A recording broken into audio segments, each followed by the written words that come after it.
I'm delighted to say Jonathan Courtenay is with us, the man behind the shirt. Jonathan, good morning to you. How are you? Good morning, guys. How's it going? Good. What's the response been like to the shirt so far? There's the usual online debates about shirts when they come out. Bit of vitriol, bit of people loving it as well. So it's kind of that usual mix. But I think on this occasion, it's really, and I don't mean this in any sort of patronising way, obviously, but there's a little bit of education in this because not a lot of people understand that Ireland actually originally wore blue. Tell us about that, will you? Because that is the bit that everybody's like, right, where did this come from? And it turns out we're going back to our roots. Yeah, exactly. So in 1880, give you a bit of a history lesson here, I suppose, but in 1880, the IFA was formed out of Belfast, which looked after football and soccer across the country of Ireland at the time. And in 1921, obviously post the War of Independence and just approaching the Civil War, there was a lot of tension, obviously, around the country for obvious reasons. So the 1921 Cup final was between Glenavon and Shelbourne, and it was in Belfast, and it was a draw. So it went to a replay, and Shelbourne insisted that it was in Dublin, and Glenavon refused to travel. So the Southern Irish teams at the time decided enough was enough, and they were going to break away and form their own association. So that would have been the likes of Shamrock Rovers, Athlone, Bohemians, St James's Gate, Brooklyn, a few teams like that at the time. So they set up, they applied in, so that was 1921, and then we had the Civil War. They applied to FIFA to be recognised as the Football Association of Ireland Free State in 1923.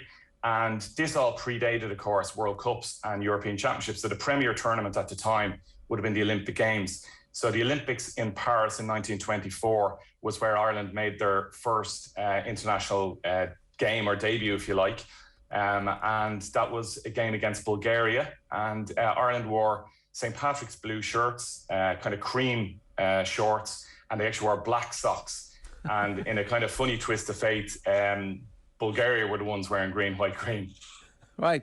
I've never heard of the black socks before. Is that something that might make a comeback too? No, we thought that was, I took a bit of a view on that it's not the most appealing to the eye, let's say. So I've kind of changed that to a St. Patrick's blue sock with a nice green turnover and white stripe in it, which you might be able to see over my shoulder there under the Jason McAteer ball. Tell us a little bit about how does this actually work? When do you start trying to excavate the history to decide that this is going to be something that we can bring back to pay testimony to the history, but also that's actually going to work for people today? Look, obviously it's the FAI centenary, so that's what the lens of which we were trying to look through. So you go back and I have from the FAI's 75th anniversary, they did a really nice book which was released and gifted around and stuff. So you can go back and you get some of the early information there. You can go back to one or two of the historians like Gary Spain and stuff like that who sent me on images of that 1924 programme. And you can see the team lineup, obviously, but you can also see the kits listed under the fixture on the team lineup pages and stuff like that. So you go through all these ideas to set up the start of the design, if you like. And obviously, blue was going to be an integral part of that for obvious reasons. And there's no better time than to do it with a centenary. There's also, it's probably fair to say that in terms of the current FAI crest, it's probably not the most universally loved crest by the fans. There's a bit more of a draw back towards the Shamrock or maybe the 88 crest and stuff like that. So what we wanted to do was concentrate on really bringing a strong, bold Shamrock back into the design this time. So as you know, people think, you drew a Shamrock, well done. There's a bit more to it than that. You go and look at literally thousands of different Shamrocks that have been used over the years, and then you got to remember that most people, when they're designing a Shamrock or designing something, they're designing for paper or for print. So you got to look at it slightly differently when you're going to use it on apparel and clothing. So we've done this kind of, I think it's beautiful anyway, really nice Shamrock that kind of splits in the leaves in the middle and the threads go different ways, and it gives this kind of layering 3D effect. And the Shamrock itself is sitting on what's called an applique, which is a kind of heavier twill material. And then it's embroidered on with gold, which would have been kind of similar to what was done at the time. But we've even tried to go to the detail of the embroidery itself, embroidering that on. We've kind of used an older technique. So it doesn't look perfect. And that's obviously in tune with what would have been done at the time. And so it's not meant to look perfect, but it's meant to look authentic. Okay, the conversation around the crest is interesting. Are we transitioning back, do you think, in the future to one of those crests that is kind of paying, again, homage to the 88, the 90s, those crests? I think that would be, that's obviously a decision for the FAI to make, and that's a whole total rebrand situation. And certainly we haven't been made aware of any conversations that are that they're looking at a change in their corporate identity. So personally, I'd like to see some sort of change at some stage. I certainly wouldn't be the biggest fan of the current crest either. I think it's not Irish enough, if that makes sense. And I would like to see something back towards the shamrock and a strong, bold identity. But that's, as I said, that's not for me to decide. That's for the powers that be in the FAI. It definitely seems to be the trend, though, right? That like the if you looked at the Euros, the fans were all wearing retro shirts, and I know that's not a new thing, but certainly there seems to be two trends at the moment. There's like the ultra modern, and there is the let's go back to nostalgia and the warmth. And I certainly understand the desire to go back to when the world is on fire and the pandemic is sweeping. So it makes a lot of sense when you think about it. Yeah, there's a lot of retro stuff around at the moment, and we're bringing out with this kind of polo shirt you can probably see on me here with the 88 crest. So we're going to bring out a range in October, November, which is a really cool, interesting range. And it's not one that will be worn by the team, for example. But what I've imagined basically is we were in negotiations in the late 80s to do the FAI contract for the 1990 World Cup. And we didn't ultimately win that bid, but we did then win it the next time in 1994, after 1994 World Cup.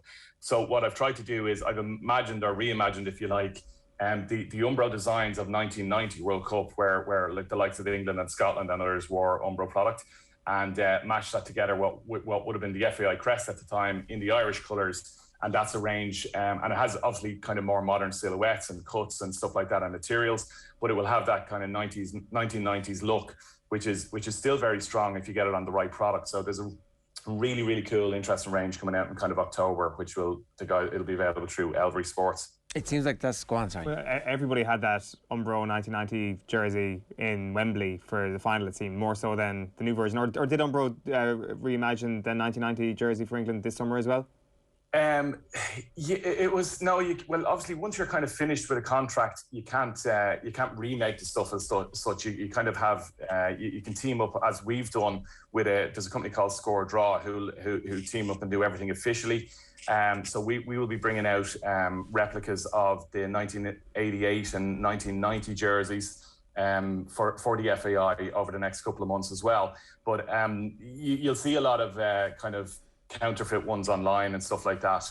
But the point is you try and do these officially, obviously through the team. So the England ones that were around are really people buying them on eBay, and people find them in their attics and stuff all the time, as we all know. And you bring out your kid-sized jerseys that you had when you were a little fella and stick them up on eBay. So there was a lot of that kind of stuff going on with the England thing. But there, as you said rightly, there's a huge draw for people going back and picking up the older jerseys from maybe, well, England obviously would make sense. 1990 they got to the semi-finals, great memories with Gaza and all from their point of view, and likewise with Ireland. 88 shirts and 1990 shirts are always thin on the ground because it reminds people of those great days under Jack.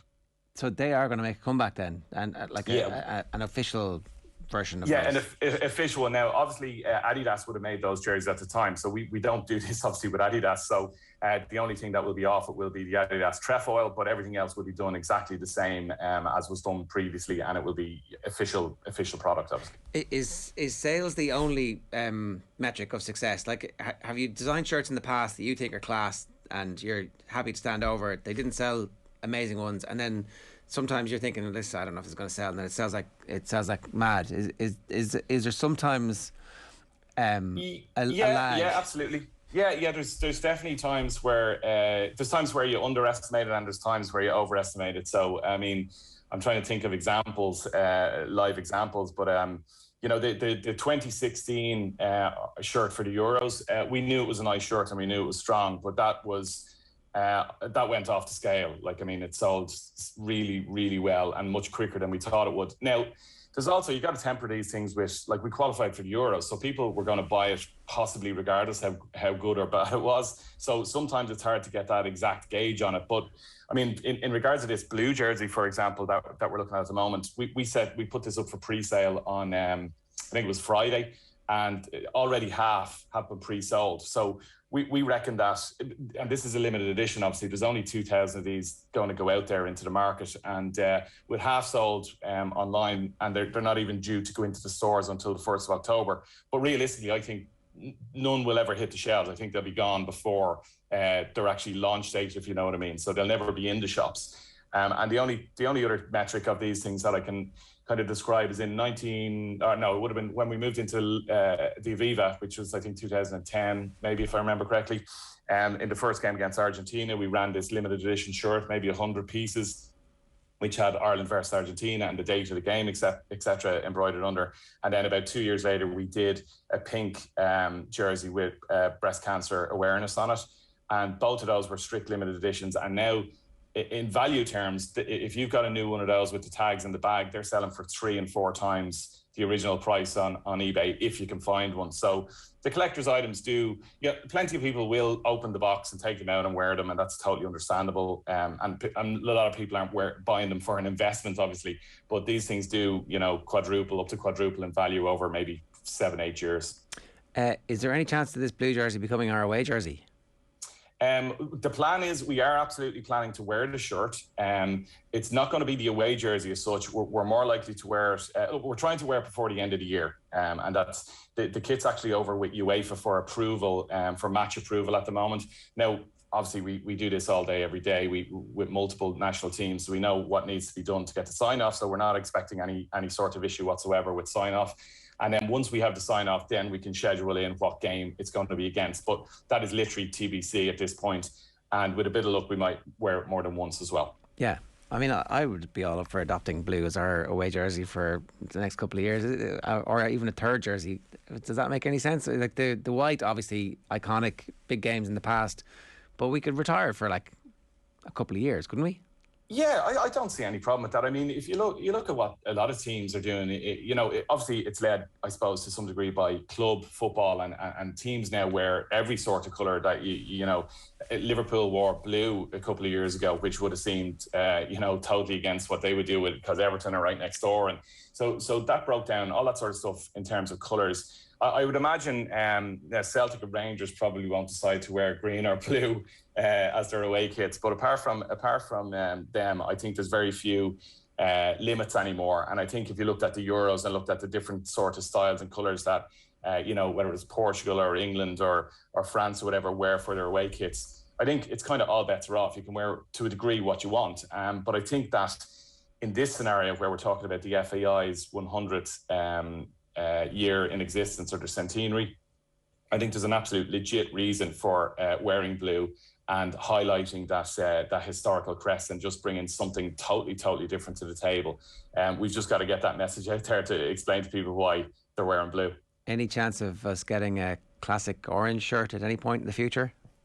I wouldn't rule anything out at this point. So we like to try and mix things up. We've only actually ever done one orange shirt. So.